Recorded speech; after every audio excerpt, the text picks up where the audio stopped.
আসসালামু আলাইকুম বন্ধুরা, কেমন আছেন সবাই? আজকে একটু ঘুরতে বের হইলাম দুবাই শহরে। বন্ধুরা ছিল বাইকে করে, চলেন ঘুরে আসি। চলে আসলাম গোল্ডেন ব্রিজ দুবাই। এটা হচ্ছে যে পার্ক, এটা হচ্ছে যে বাহিরের দৃশ্যটা, পার্কের বাহিরের দৃশ্যগুলো। এটা ভিতরে যাওয়ার সুযোগ ছিল না, যাইতে পারি নাই, অনেক মিস করছি ভিতরের দৃশ্যগুলা।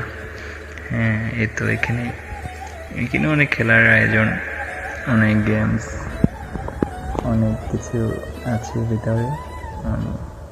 চলে আসলাম বুর্জ খলিফা দেখার জন্য।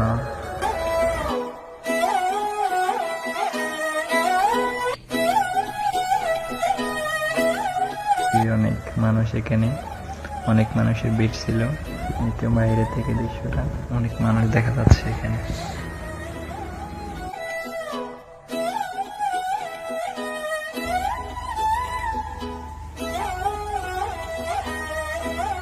রাতের বুর্জ খলিফা, এটা হচ্ছে আপনার পাকার মধ্যে মানে ছবি তোলা নিয়ে ব্যস্ত, আর আমি সেলফিতে ব্যস্ত।